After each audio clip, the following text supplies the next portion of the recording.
Previously on the British Broadcasting Century. Comedy, drama, experimentation, negotiation, bells, a spoon, several hundred scouts, gin, a failing government, a prince, Cyrano de Bergerac. Generally speaking, the stars are aligning for the birth of the Beeb. With just a fortnight to go, it's now down to the Broadcasting Committee to dot the I's and cross their fingers. And then the BBC will be off and running. Chart a course for Danny Dyer's The Wall. We'll just take 98 years to get there.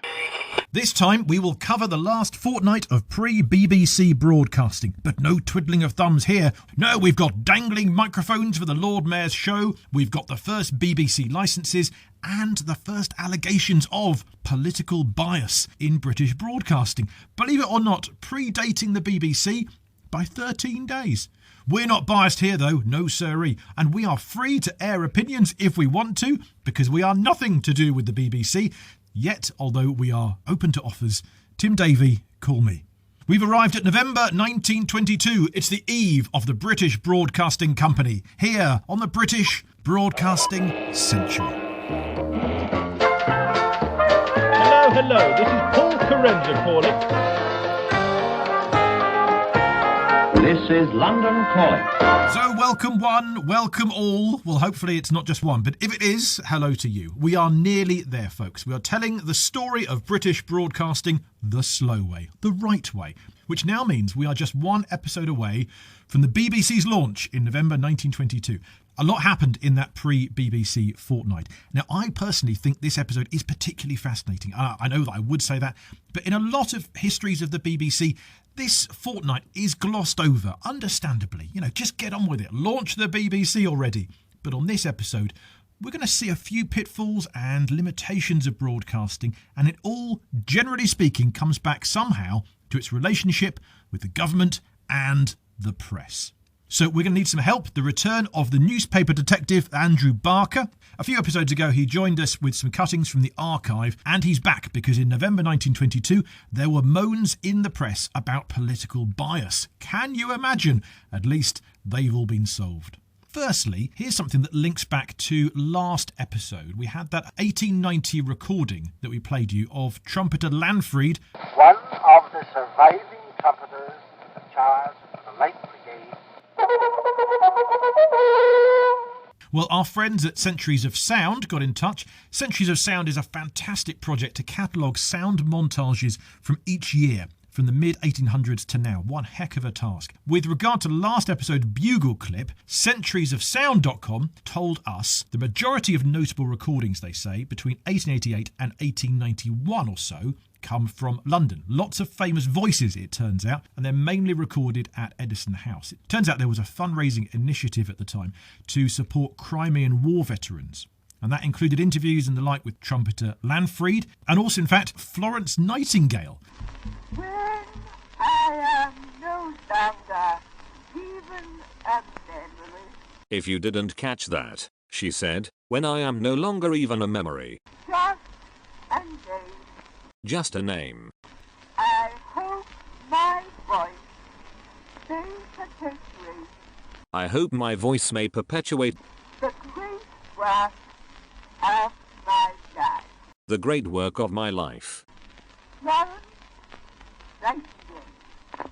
Drops mic. Not quite so good a quality, but she's famous, so she can get away with it. So how does this all tie in with next episode's launch special?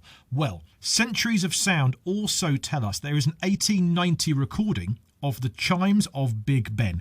And wouldn't that fit rather well, they said, if, for example, we were to recreate the very first BBC News Bulletin on the next episode.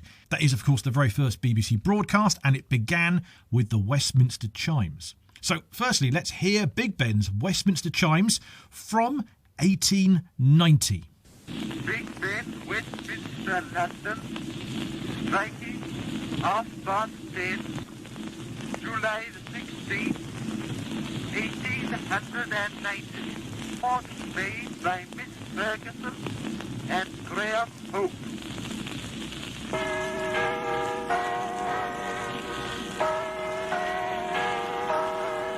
130 years ago. Delightfully wobbly, isn't it? And at least they were being played back then. Nowadays it's all closed for repair, isn't it? So yeah, Centuries of Sound, along with this week's guest, Andrew Barker, in fact, they've cajoled and encouraged me to have a go at recreating the very first BBC broadcast. It was a news bulletin read by Arthur Burrows, the first voice of the Beeb, and I don't think that anyone else has recreated it that I can find anyway.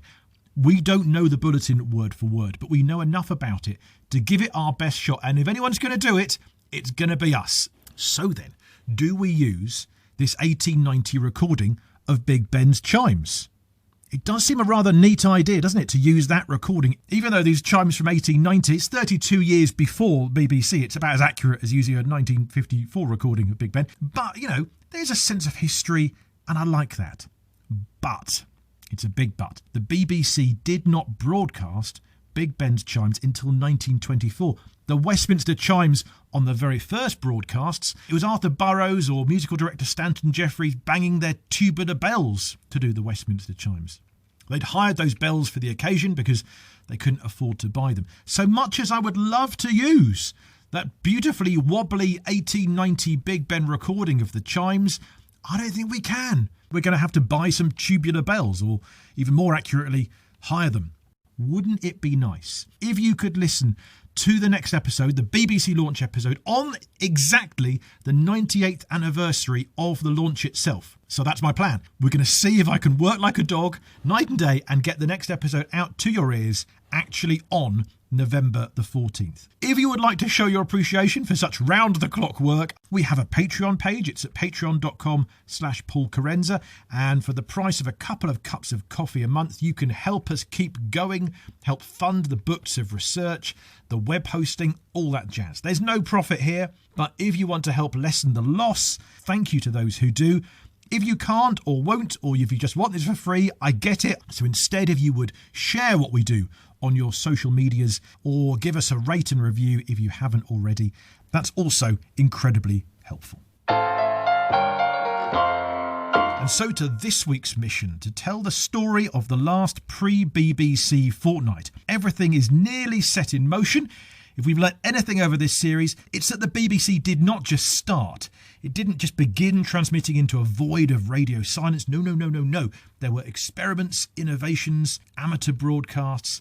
But when do they become professional broadcasts? Well, last episode we closed on a test transmission that was a public broadcast of sorts, October the 31st's big 2ZY music concert. But that same night, Halloween 1922, someone in London claims to have heard something untoward. After all the assurances that wireless broadcasting would not be tinged with political bias, amateur listeners in were amazed last night to receive radio advice on how to vote in the municipal elections. Could political bias have come to broadcasting before there even was a BBC? For this, we need our newspaper detective who's been delving into the newspaper archive of the day, Andrew Barker. There was an article in the Daily Herald, which was a left-leaning newspaper, a left-leaning national newspaper, on the 1st of November 1922. And the headline is Radio advice on voting. Flagrant abuse of wireless. Last night's message. Poor excuse of test to a protest. And it appears that a listener to 2LO heard a broadcast that was just before 6 o'clock. He heard the voice. Hello, Chelmsford. Marconi House. 2LO. Closing down. Closing down. But then, according to this listener, the wireless phone commenced to talk at 5:20. It advised electors of London to vote for the municipal reform candidates and defeat populism. Which I presume means popularism. The Municipal Reform Party was actually effectively an offshoot of the Conservative Party, which just organised in London. So this listener, who is probably fairly left-wing in that he reads the Daily Herald, is very concerned that they are advising listeners to vote for this party. The Daily Herald contacts Marconi House and they say, we didn't make any transmissions at this time and we wouldn't use it for political purposes. But what happens then is that the reporter on the Daily Herald, in speaking with the representative at Marconi House, ascertains that, yes, there was actually a test transmission being made at that point. And the announcer may actually say anything at all, even the feathers in a lady's hat. And I think what's happening here is that they were broadcasting actually effectively to Chelmsford, who may have been testing radios in the Marconi works. But if it were a test, would amateurs owning receiving sets be able to hear what was said? Oh yes, replied the official. No doubt many amateurs are listening in for anything that may come along, and they would hear it. Okay, so what do we learn from this then? Is this then saying that they needed the regulation to come in to stop these apparently private tests being made public, or is it this was an accident? I think it was just an announcer randomly reading things from a newspaper just for Chelmsford to listen to and to provide. So it wasn't actually an official broadcast to the public. But obviously the public who heard it weren't actually understanding the difference between a test transmission and effectively an announced public transmission. It is clearly laid down in the Post Office regulations concerning the use of wireless telephones that broadcasting shall not be used for the furtherance of any political party. Anything necessary will be done to prevent such use of the broadcasting system. And in the clarification in the next day, the Daily Herald publishes again a statement that yes, radio does have to be impartial. If there should be any breach of the regulations in the future, steps will be taken at once to prevent a repetition. You can see how far radio has come since the very first episodes when we were talking about Mr. Ditcham reading out the railway timetables and then being surprised that people were actually listening to this and actually tuning in especially for it. It's seemingly to start with. They thought these test transmissions were just for Marconi employees and just for the person at the other end to hear it. But by this point, the nation expects, and suddenly people are going, no, forget this narrowcasting, you are now broadcasting. And sometimes the broadcasters had to be reminded of that fact, I suppose. Yes, the newspapers initially, at the start of these broadcasts in 1922, are often referring to these broadcasts as wireless telephony. And to me, that indicates wireless telephony. They're broadcasting really to an individual or a group of individuals. And in fact, that's what 2LO is largely doing. In those later months of 1922, they're actually largely broadcasting to amateur radio societies or to other organisations in order to promote the radio. They don't appear at that moment to be explicitly broadcasting to individual listeners as such. They're putting on these special transmissions. So there wasn't really regular programming from 2LO, whilst Manchester was providing regular transmission. And the Manchester transmissions at that time were really aimed at amateurs. And so I think that the nature of the programmes that were being put out were quite different in tone of the Manchester transmissions from the 2LO transmissions. So that in effect, Manchester is broadcasting whilst 2LO is performing wireless telephony.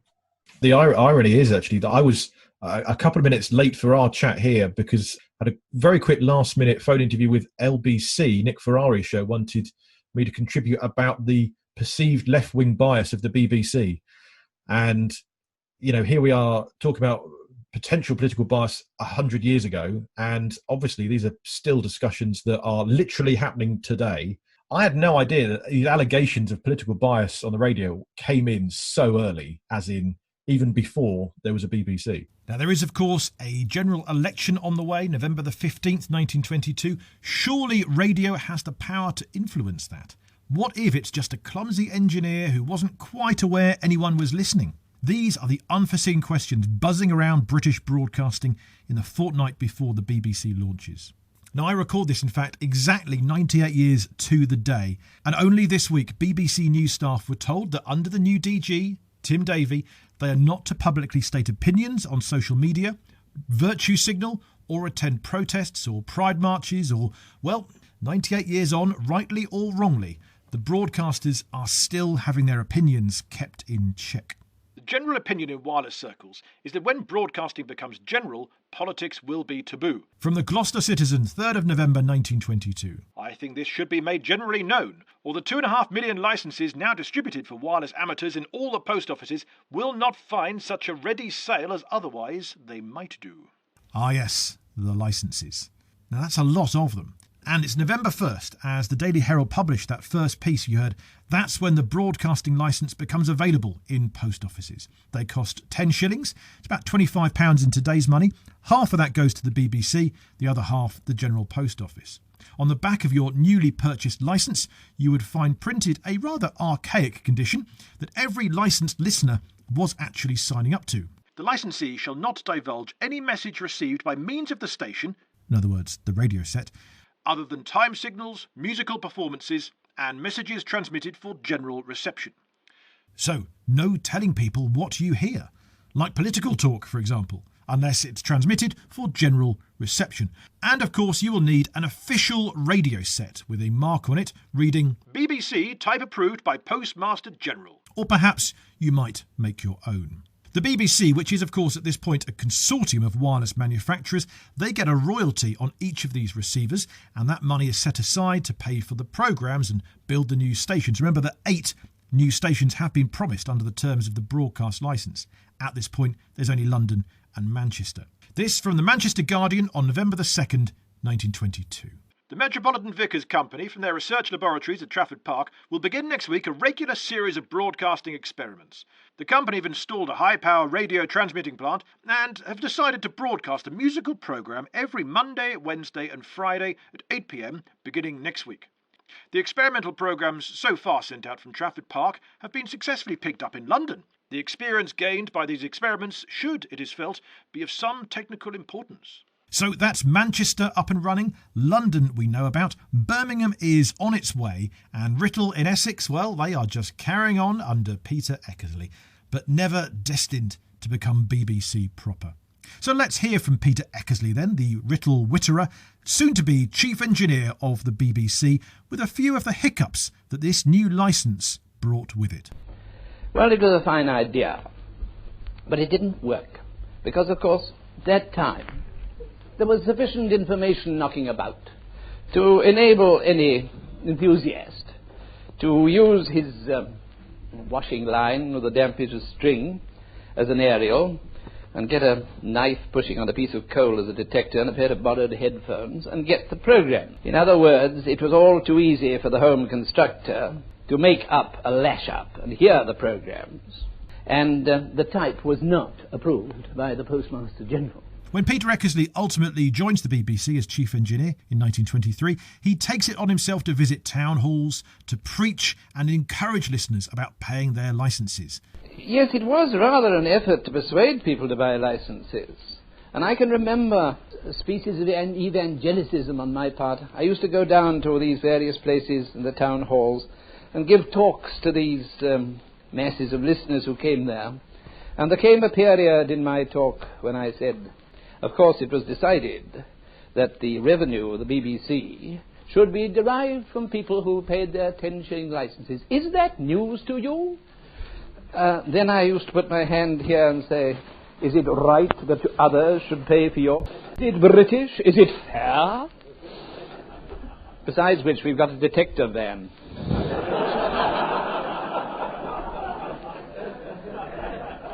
One time down at Plymouth, we used to have a wonderful time. I remember as we drove up to the station, we drove past the post office, and there was a queue waiting to pay their licenses. And never have I felt prouder in my life. Let's race through some other events then in early November. November 3rd, an impressive demonstration of radio is given by Sir William Noble in London, introducing the Lord Mayor of Bristol, in Bristol, transmitted by a long connection of wired wireless. Fancy. November the 4th, Howard Carter finds the entrance to Tutankhamun's tomb in the Valley of the Kings. We had penetrated 2 chambers, but when we came to a golden shrine with doors closed and sealed, we realized that we were in the presence of the dead king. Later that month, Carter becomes the first inside Tut's tomb for over 3,000 years. There are rooms at the BBC like that today. And back in broadcasting, 2LO express uncertainty about their neighbouring transmitter. You may recall there are actually 2 transmitters in London at this point. Down the road from the famous 2LO on the Strand, there's a part American upstart 2WP from Marconi rival Western Electric. But they are all BBC now, so they need to get along, no longer rivals as such. So November the 5th, 2LO engineer Mr. R.H. White, in fact, he will be offered the BBC chief engineer job ahead of Peter Eckersley, but Mr. White will turn it down. He arranges for 2LO and 2WP to broadcast at the same time, 5 until 6 p.m. on 360 metres and 425 metres. So Mr. White took it on to try them both deliberately at the same time to see if two nearby transmitters would cause a big problem. And the result? 2WP, get packing, you're off to Birmingham. There's only room for one transmitter in London, thank you, and that is 2LO. Western Electric's 2WP transmitter is sent to Birmingham, where it's given a new call sign and becomes known as 5IT, one of the first BBC stations alongside London and Manchester. But there is also radio at this point from other places too. November 6th, regular wireless concerts begin in Paris, under a French company called Radio La Concerts, beating the BBC by 8 days. Très bien. And Holland. This is promoted by non-BBC, even anti-BBC sources. Daily Mail wireless concerts. From the Worthing Gazette, 8th of November 1922. These concerts will be broadcast every Thursday and Sunday evening, 1.5 kilowatts wavelength, 1,000 metres. The Daily Mail was obviously, as a sponsor of the 1920 Dame Nellie Melba concert, wanted to own their own radio station. But they were told, you can't have it. You can't mix being printed press and the broadcasters. But they are still sponsoring wireless concerts. They're still well behind it all. Yes, they are still sponsoring concerts, and I believe those concerts were from abroad. But from that point onwards, the Daily Mail has always been very antagonistic towards the BBC. They've always held the grudge that the BBC lost them of their chance, of the opportunity to actually have their own radio station. And what's interesting now is that we do have a radio station that is effectively a part of a newspaper, and that's Times Radio. It's just taken a century to get there, hasn't it? But in the early days of American broadcasting, the New York Times had its own radio station, so there was a precedent for this. So perhaps this is why the Daily Mail at this point were backing an overseas radio station to give them a boost against the early BBC. In fact, this is even a week before the BBC launch. Some more November happenings in Radioland then. 2 days after the Daily Mail concert in Holland, Arthur Burrows complains to Marconi boss Godfrey Isaacs about a lack of live music on 2ZY Manchester. Now bear in mind, Arthur Burrows works with 2LO. He doesn't work with 2ZY. In fact, till recently they've been rivals. But 2ZY is about to fall under the BBC's jurisdiction. So for the first time, Burrows has a vested interest in what 2ZY are doing. And Burrows has applied for the job of BBC Director of Programmes, though he's not got it yet. Soon, though, all this will be his, or Reith's, who they've not heard of yet. So then, what is John Reith up to at this point? Despite him being the name many associate with the early BBC, the captain doesn't jump on board until the month after the good ship BBC is launched onto the airwaves. So what is Reith doing in early November? Well, it's mostly political. After all, he is a political secretary in the 2 weeks before a general election. Secretary to MP Sir William Bull. November the 1st, William Bull asked me to go to Birmingham to see Chamberlain. That's Austin Chamberlain, head of the Unionist Party in Parliament, not Neville Chamberlain, his younger half-brother, who's a junior MP on the way up. I liked Chamberlain. He was very civil to me. He thinks it most unfortunate that in these days moderate-minded men should not be united in the face of the Labour menace. After I'd gone, Chamberlain said to Bull, I'm impressed by that big man of yours. Where did you get him? Yes, Reith is making his mark on the great and the good. November 3rd, we went to where Lord George is staying. I was quite thrilled by being introduced. Only William Bull and I were there. And so on, till election day on the 15th. William Bull wanted me to distribute handbills in the street, but that is beyond me. Thick fog. That is all to come. For now, before Reith arrives, if the BBC is anyone's, it's Burrows, I suppose. And you remember right from our first episodes, Burrows was a visionary who wrote articles about the power of radio before broadcasting even existed. He wanted it to go big, and he wants more big live events. And still today we see that, don't we? With the push for landmark event television, D-Day commemorations, children in need, that moment when the two kids burst in on their interview with the expert on South Korea. We love big live event broadcasting. And sure enough, November the 11th, 1922, Burrows has got a big live event to cover.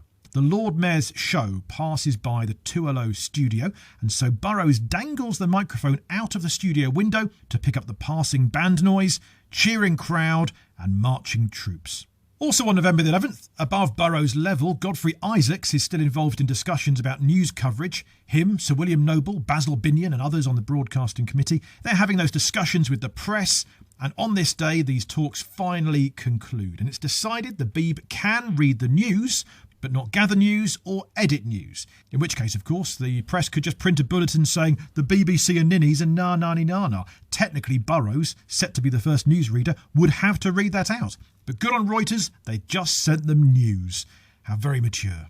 Also on that day, November the 11th, that 2WP transmitter is dismantled, packed onto steam lorries and sent to Birmingham through that thick fog. And so it doesn't arrive, in fact, until late on November the 12th because it gets lost. Then there's a mad scramble to rebuild the transmitter in time for the general election and the potential launch date when London, Manchester and Birmingham will all fall under this new banner, the British Broadcasting Company.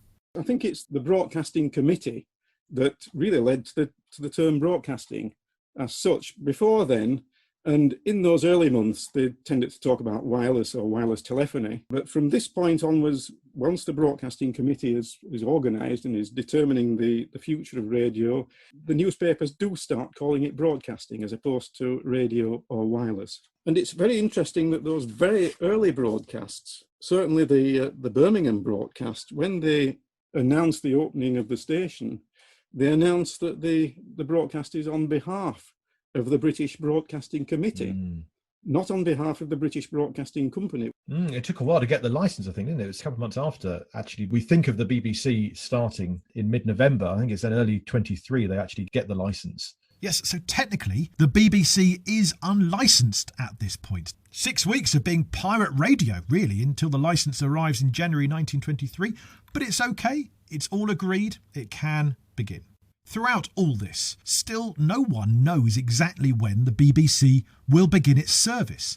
2LO carries on broadcasting, or practising wireless telephony perhaps, not every day, but irregularly. 2ZY keep on with their Monday, Wednesday, Friday broadcasts, and Birmingham Station is mostly on a truck somewhere lost in fog. We know, in hindsight, that the BBC will start on November the 14th, but those people who were there were waiting for a sign.